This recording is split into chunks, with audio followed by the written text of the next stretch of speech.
slave ships are. Since they're all worried about the slave ships, I want to know where the ships are that brought all the colonizers in over. I want to know. But now these are replicas. So in other words, the point is that there are no ships from that era that are still around. And you got a whole bunch of white folks that's still over here in America. How they get here? So let's answer that question. How they get here? That's what I want to know. And so you just gotta, I'm telling you, you gotta ask different questions. But this is a replica of, I guess it was the Constellation. I guess that's what it's called. And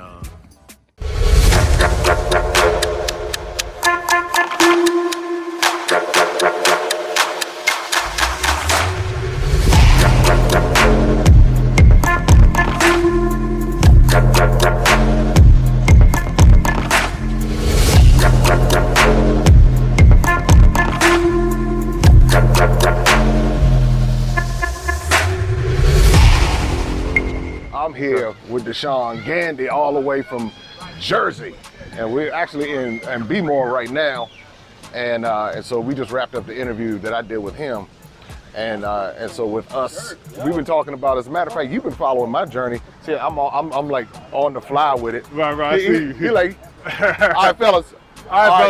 Peace. So yeah, I wanted to make sure before we left that I had a chance. This is Deshaun Gandy again.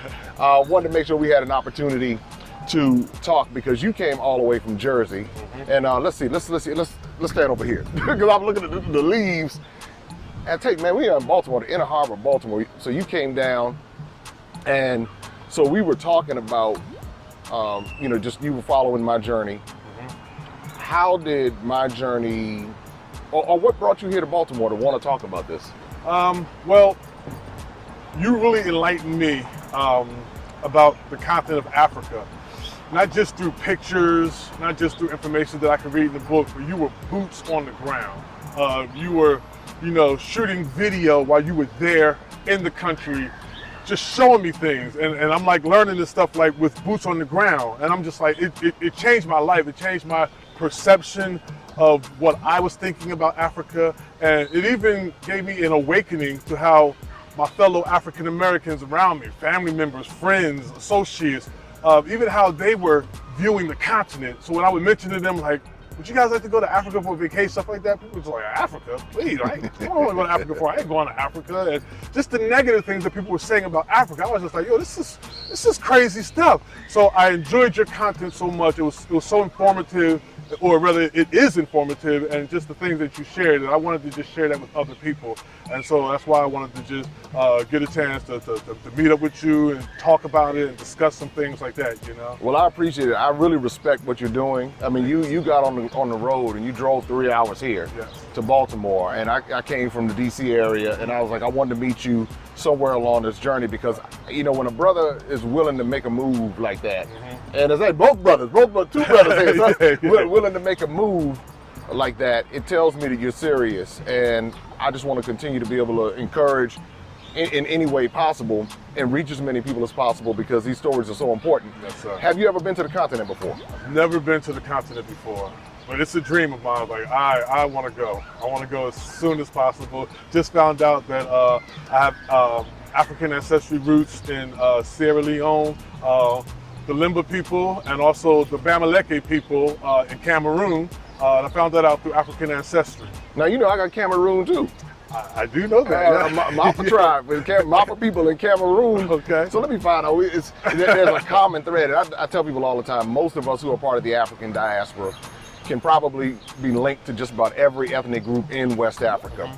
It's always wonderful to be able to pinpoint it because at that point we have a reference where we can go and connect to and learn about. Right. And that's the beauty of being a part of this African, quote unquote, diaspora that's been dispersed throughout the world. Absolutely. How has your family responded to your interest in going to Africa? I really haven't gotten a chance to, when we first found out, everybody was just like, oh, we gotta go to Africa. But then that kind of died down, but I do have an aunt and an uncle who are very interested in going. My parents want to go really, really badly. My parents want to go, so it's one of my life goals to be able to take my mom and dad to the continent for them to experience that.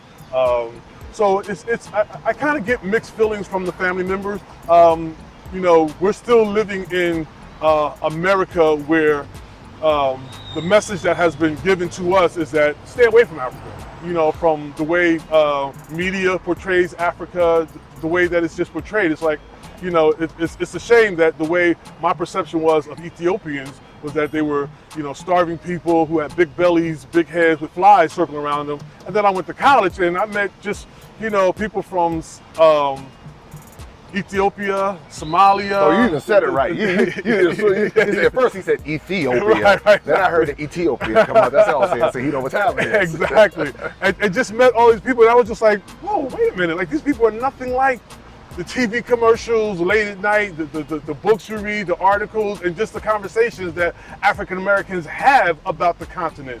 And so, you know, it's just a lot out there that I think African Americans need to be informed about our motherland. What do you think we need to do in order to, with this information, because we still get the resistance? I get so-called African Americans, some so-called African Americans who really like throw a lot of shade towards me going and telling me I need to stay here and all of that. And of course that falls on deaf ears as far as me actually paying attention to it. Right. But it's like, what can we do to continue to educate ourselves and break down a lot of this misinformation that's circulating so heavily?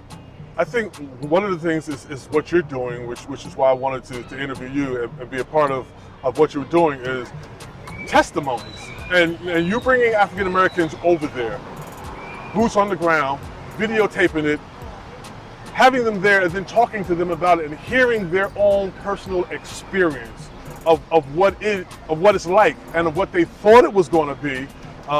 Even driving down here with one of my friends, Jonathan Travis, we were talking about We're that. going to bring Jonathan in a minute. He went to, well, I'll let him tell this story, but just his experience on how, and when he went to Africa and to hear his personal testimony. I think he was the first one that came back to me a few years ago and was just talking about being on the continent, what the experience was like. And I was just like, what? Bro, are you serious? I was like, man, I gotta go. So he kind of like lit that flame, and then you came along and you started fanning that flame, and it's just been growing, you know. But I think personal testimonies from people who were there, boots on the ground. That's why I want to be able to get there myself, you know, and that's why until I get there to interview people and to talk to people who have been there and have that experience, I can come back and tell you what it's really like. Well, you're going to get there, Deshaun, and that's the thing, and I can't wait for you and your family to go. Tell your mom I appreciate all her prayers. Mom, keep praying for a brother. And you know why you need to pray for me.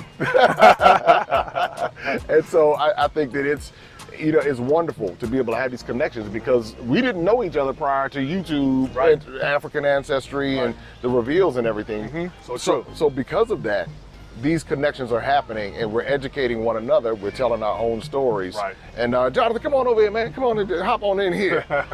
So now that's, and I want you to kind of talk in his direction so everybody can hear you, because his mic, you got a mic on right there. So tell me a little bit about your journey and where you've been on the continent. Oh, so I went to Uganda and I've been in South Africa. My sister was doing Peace Corps in Uganda. So I really she was out there. So I really got like the real feeling of how it is in Uganda, like the rural part. I met a lot of people, ate the food, did a lot of traveling through the safari, the Victoria Falls, and then I went to the capital, not Is it Nairobi. Kigali? No. No, it starts with a K. I can't remember the capital. Not Kigali? No. No, it's I can't remember the capital. But I went to the capital, so I got an all-around tour of Uganda, which woke me up to Africa. But then I went to South Africa, and that was just a whole entire another journey of its own. Beautiful, beautiful, beautiful, beautiful country. I went to Cape Town and Johannesburg, but at the same time, it was heartbreaking to see the people who are the originals of that land, indigenous people of that land, how they live, how they were forced off to learn their history. I went to the Apartheid Museum in Johannesburg. I went to You learned about Hector Peterson and everything. Oh man. Yeah. I went to I'm drawing blanks. Come on, you got it. Come on, we go with you. Shantytown. I went to Yes. Shantytown. Soweto. That was a hard experience to learn how those people were forced off their land.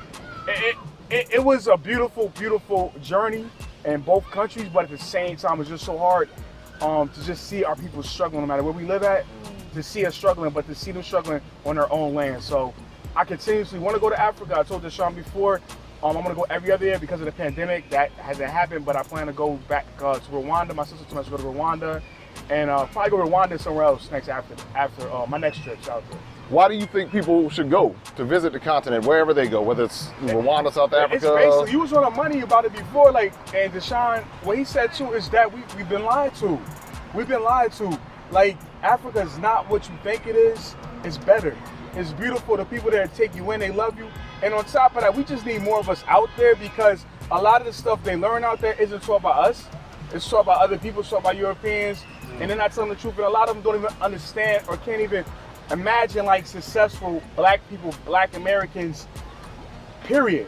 So when we come out there and they get to talk to us, they get to learn our culture, it's beautiful. It's beautiful. And honestly, really quick, I also learned out there when I went to South Africa. Richard probably had this thing where he said, I went to Africa, I stopped saying the word nigga. Mm-hmm. Same thing happened. I went to, I ain't gonna lie, I said the N-word every once in a while, but these people worse. But they don't even use the nigga. They don't even say nigga. But hear this out. So when I was out there, these guys, I guess because I was dressed with my friend, these guys saw us, it was like, it was on more than one occasion. People kept coming to us and saying, what up, nigga, what up, nigga? Because they knew he was American, and they thought that was okay. They thought that must have been South Africa. That's South Africa. South Okay. That's not a West African no, thing. That's South Africa. That's South Africa, right? Yeah, they straight up, when they saw us, I guess they could tell we American, and they greeted us like, what's up, nigga? And it was at that point when I realized, like, the perceptions that people have of us across the world is crazy, and we have to change that. And sometimes the only way of changing that is people meeting us. That's right. And we educating them. And figuring out we're not some niggas. Right. And educating them on who we really are and what it's really like. And learning about them. I think that's the other part. Yeah, that's what I said. Yeah. I learned a lot. I learned a lot while I was out there. All those museums, all the museums. Museums too, yeah. Yeah, the museums, just speaking to the people, period. Learning about how a lot of places, they still, in South Africa, the highways are named after people who was part of apartheid, who enforced apartheid, like the presidents. It was mind-blowing. So they got FW de Klerk Highway or something like that? The highways to this day still stand for people who implemented apartheid. Well, they got George W. Bush Highway in Ghana, so you got that. So that's it. But you're right. It tells you that there's work that needs to be done, education needs to happen. And what, I mean, but like, and even from the economic standpoint, as we begin to, let's turn this way. I think the sun trying to drown us out, or not, or the leaves of the sun. Let's say, there we go. This is the wonderful part about being flexible. Like But this is, again, everyone, the reason why these conversations are so important is because we're able to have them.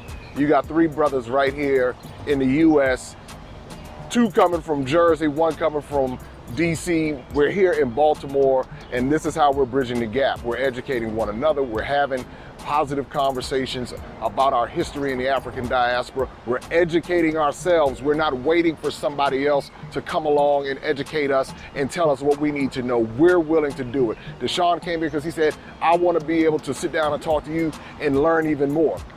Jonathan came along because they're rolling, they're on the same page. And so we recognize this. If we don't do it, nobody else is going to do it for us. We have to do it. So I say this to my brothers and my sisters, wherever you are in the world. If you are a part of the African diaspora, and you could be in Brazil, you could be in South America, you could be in Australia, you could be in Europe, you could be on the continent, you could be in the US, this is what we have to do, continuing to have these conversations. This is how we bridge the gap. So we tell our stories through our eyes. So now how can people find both of you? Let everybody know where they can find you. You can find me, I have a blog site, Black in America, replaced the C with a K in America, and I also have a YouTube channel, The Real Life Huey Freeman. All right. On Instagram, it's at Deshaun JG. That's Deshaun DISHAWNJG. My YouTube channel is My Ancestry Chronicles with Deshaun J. Gandy. And you can also follow me on my website where I blog, and that is myancestrychronicles.com. All right, you heard it. We are here live, Bmore, Maryland. Make sure that you like, subscribe, share Maximum Impact with Jay Cameron. Please don't forget to pick up The Adventures of Darren and Destiny, and you can also find more information about our tours at MaximumImpactTravel.com. Until next time, be good.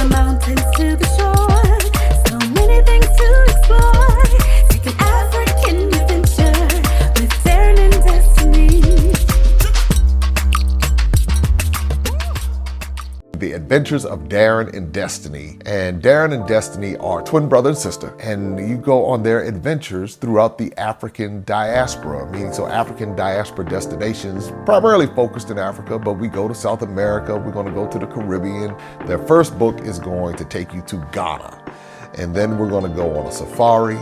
And from there, we're going to go to Ethiopia, and then we go to Salvador, Brazil.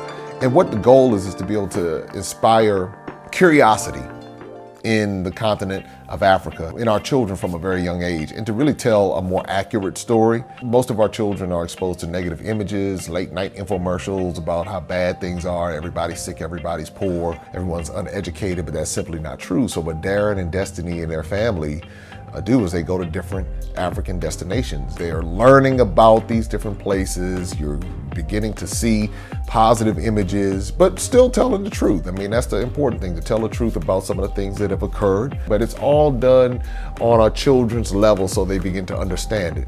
And it begins to pique their curiosity. They begin to learn more. And hopefully one day they will want to explore and visit the continent of Africa and its many countries. There's just so much that Darren and Destiny are able to do, and as they're doing it, it's like they begin to open the minds of a new generation, and they don't get bombarded and indoctrinated with negativity.